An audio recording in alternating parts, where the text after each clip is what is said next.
UFC 286 19 मार्च को आने वाली है और इसके अंदर ट्रिलॉजी फाइट होने वाली है लियोन एडवर्ड और कमारू उस्मान की।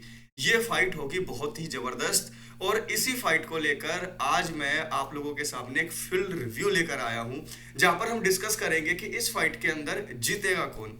अब इससे पहले दो फाइट हो चुकी हैं इनकी।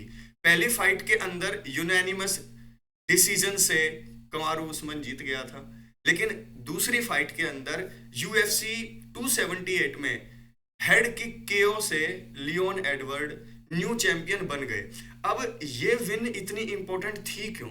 यहां पर देखिए 5 टाइटल डिफेंस कमारू उस्मान कर चुके थे फाइट हारने से पहले लियोन एडवर्ड वाली। तो इन 5 टाइटल डिफेंस के बाद अगर वो एक और टाइटल डिफेंस कर देते तो उनकी 20 फाइट की विन स्ट्रीक हो जाती एंडरसन सिल्वा के बराबर। लेकिन यहाँ पर 20 फाइट की विन स्ट्रीक के चक्कर में वो हार गए, 19 फाइट की विन स्ट्रीक समाप्त हो गई और उनके सबसे ज्यादा टाइटल डिफेंस 6 नहीं हो पाए इस डिवीजन में। तो यहाँ पर वोल्टर वेट के अंदर लियोन एडवर्ड अपना पहला टाइटल डिफेंस करेंगे। अब लियोन एडवर्ड के करियर में 20 विन है, 3 लॉस है। उन 3 लॉस को अगर आप देखोगे तो एक बार भी वो फिनिश नहीं हुए हैं। एक फाइट के अंदर वो डिस्क्वालीफाई हो गए थे इलीगल नी की वजह से। दूसरी फाइट जो उन्होंने हारी, दूसरी फाइट के अंदर वो स्प्लिट डिसीजन से हारे और तीसरी फाइट लियोन एडवर्ड जो हारे थे वो पिछली बार हारे थे कमारू उस्मान से। कमारू उस्मान से 2015 में हारने के बाद एक भी फाइट लियोन एडवर्ड हारे नहीं है, यानी कि 2015 से लियोन एडवर्ड विन स्ट्रीक के ऊपर चले हुए हैं। बिलाल मोहम्मद के साथ उनकी फाइट नो कॉन्टेस्ट हो गई थी तो वो हारे बिल्कुल भी नहीं है, यानी कि वो अब 10 फाइट की विन स्ट्रीक के ऊपर है और वो चैंपियन भी हैं। और ये फाइट जो हो रही है, ये फाइट हो रही है कहां पर? लंदन में।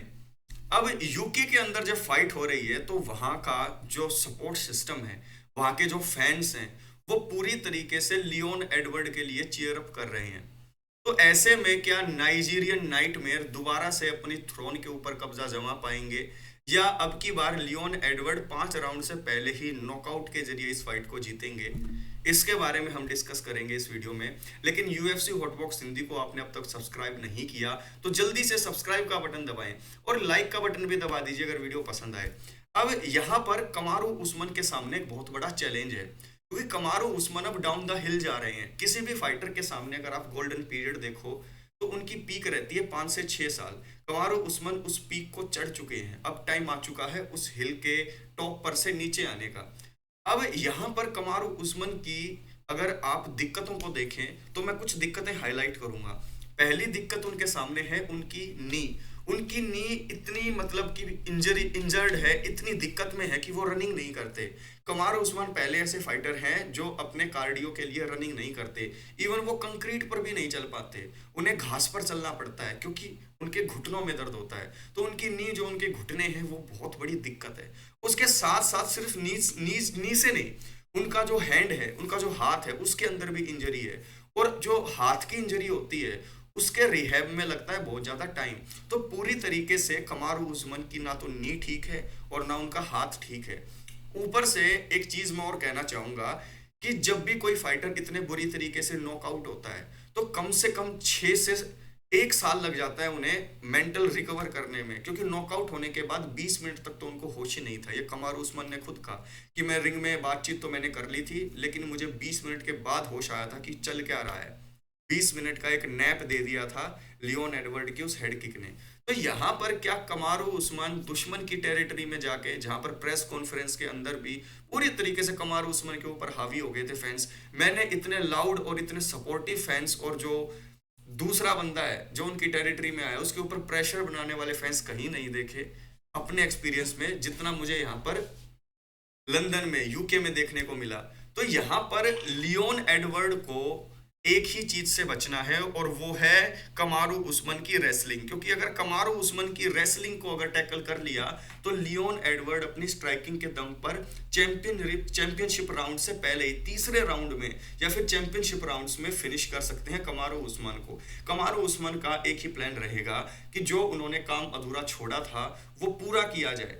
यानी कि 5 के 5 राउंड जो है आप लोग रेसलिंग देखेंगे कमारू उस्मान की, या फिर बीच बीच में वो सेटअप करने की कोशिश करेंगे कि एकदम से नॉकआउट किया जा सके, जैसे मासविडल को नॉकआउट किया था।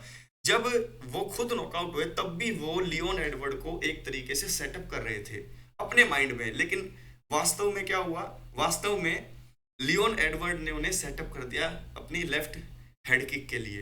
तो यहाँ पर ये देखना इंटरेस्टिंग होगा कि कमारू उस्मान इतना लो पॉइंट के ऊपर से दोबारा से जंप कर पाएंगे या नहीं।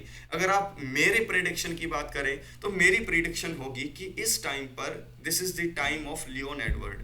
मुझे लग रहा है कि लियोन एडवर्ड जो है इस फाइट के अंदर कमारू उस्मान को हरा सकते हैं। लियोन एडवर्ड ने खुद कहा है कि कमारू उस्मान को हराने के बाद उनको रिटायरमेंट की तरफ मैं पुश करूंगा। तो अगर कमारू उस्मान यहाँ पर हार जाते हैं लियोन एडवर्ड से तो उनके लिए रास्ता टफ होगा। फिर देखते हैं कि वो क्या चूज करते हैं, क्या वो एक कैटेगरी मूव अप करते हैं, क्योंकि अब तो इजराइल अडेसानिया भी नहीं रहे चैंपियन, उनकी भी फाइट अभी होनी है परेरा के खिलाफ।